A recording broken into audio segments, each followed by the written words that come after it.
Mahalo folks, we need to look a bit into the future. Around the year 2026, Tesla says this vehicle should be released. Yes, it is Tesla. The Cybertruck was a little delayed, but all the cars that Tesla has introduced have come to market so far, except Roadster 2. And just before we continue, check out the shop4tesla.com. We currently have Black Weeks until December 2nd. There you get a 12% discount with the coupon code Nico5. The Cybercab is a car.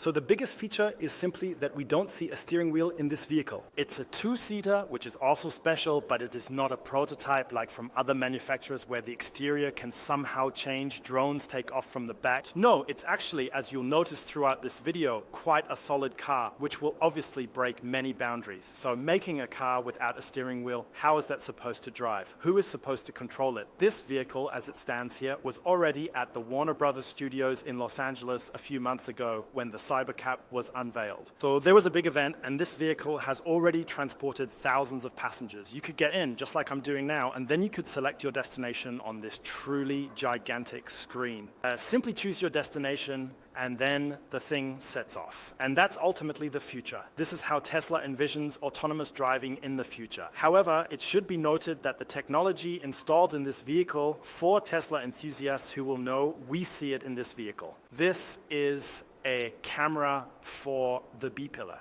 But we also see here by the fender behind it, which I find a very interesting detail, is the repeater camera. And you can see when the door is open, the repeater camera can simply look at the street between the linear motor and the hinge. When you have regular doors, they still work as well, and covers the repeater camera. In this case, the repeater camera can still see everything. We also see the camera arrangement at the front. This means we truly have a camera arrangement here, similar to what we already see in vehicles, and how full self-driving supervised is already being used in the United States. Up front, we see an extremely bright light bar, and you can notice I get completely dark because the camera adjusts it that way. It is really very, very bright. Lights are arranged very narrowly, so it's really interesting how flat the lights are. At the front, in typical Tesla fashion, we have a closed front. A bit unusual, but we already know this from the Cybertruck, because with the Cybertruck, the product itself is essentially the brand. Clearly no Tesla logo installed here. Let me think for a moment. Have I seen a Tesla logo anywhere? Nope,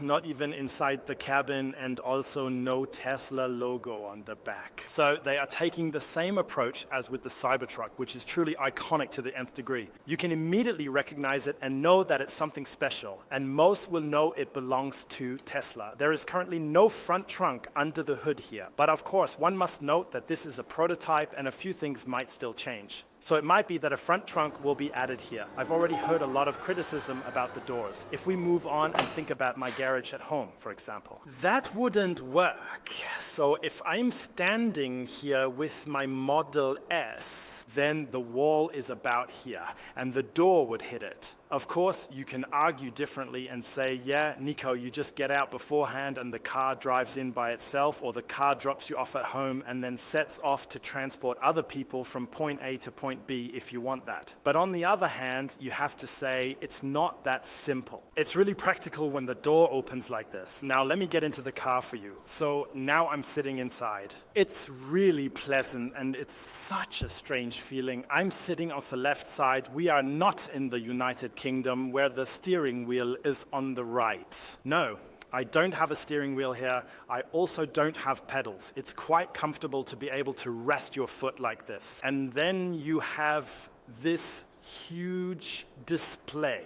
It's even bigger than in the Cybertruck. It's actually about a 20 or 21-inch display because, yes, it's certainly exciting to look outside while traveling, but as we can see here, you can do various things. You can draw on the display, you can sleep, you can watch movies, you can play games, and for that, having a large display is absolutely awesome. One thing I really have to say is that it really gives off a living room vibe. Unlike other Tesla models, I know there was once a Model S, thanks for the comments in the last video, which also didn't have a glass roof, but here we also have no glass roof. And because of the display, your view of the road ahead is somewhat obstructed. The dashboard here is kind of set back because the steering wheel doesn't need to be there. Very far forward. So look at how much space I have here. My knees are here and the dashboard only starts back here. And I must say, I can still reach the display quite easily, so it's well positioned. Many people have already talked about the seats being incredibly comfortable. They are not sport seats. With an autonomous vehicle, you're not taking fast turns. It's really just about having space.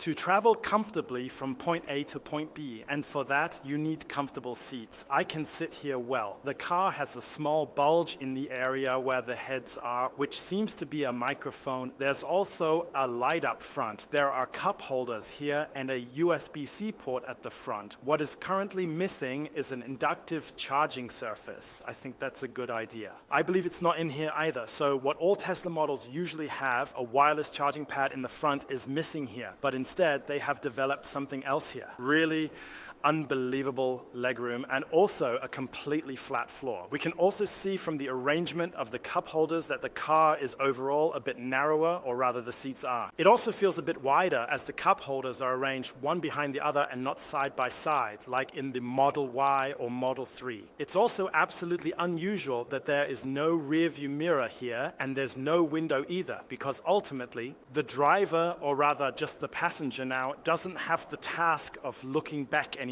because the car does that by itself. Of course, we also don't have any side mirrors since the cameras take care of that. It's really cool. It's a different Tesla experience, I must say, because you don't have such a wide view forward, but it's definitely designed in a very living room-like manner. Let's take a look at the wheels again. They boast a very simple design. The tires are even painted in gold. I think it suits the whole concept of a Cybercab. When we get to the rear, it's also a completely unusual sight because we don't have a window here. There is nothing here, and as I have already said, above you can see how tall it is approximately. I am 1 meter 95 centimeters tall. We do not have a window here either. Of course, overall, they are also trying to reduce costs with the vehicle, and a rear window is no longer needed for driving because there is no interior mirror anymore. And this way, costs can be further reduced as the car is expected to cost between $25,000 and $30,000 US in the end, making it even more affordable for everyone.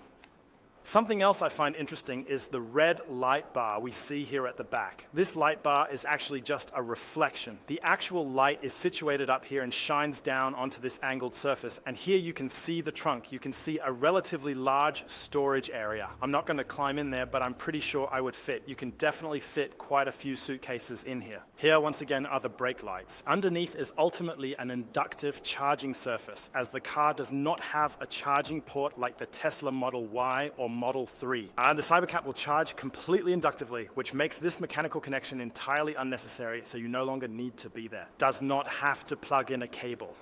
Tesla has developed a pad that lies on the ground. The Cybercab goes over it and then the car charges. This, of course, means that the Cybercab probably can't really charge at high power charges. So no 100 kilowatts will flow into the car through inductive charging options. But the car itself is rumored to have only about 30 to 40 kilowatt hours and is mainly intended for use in city traffic. This is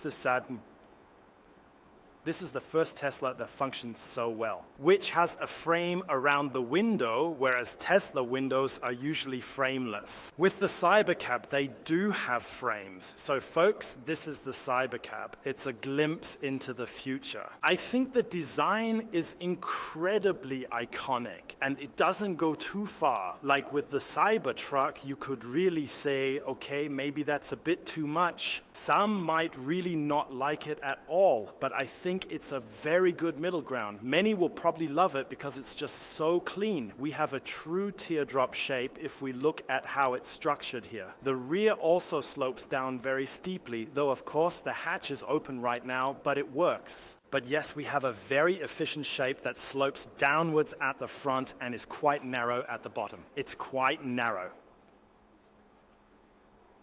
What do you think? Write in the comments what you think about the Cybercab. Do you believe it will come or not? I personally would get myself such a thing because how awesome would it be if I just have to get in it in the morning and it drives me from A to B. See you in the next video. Until then, bye.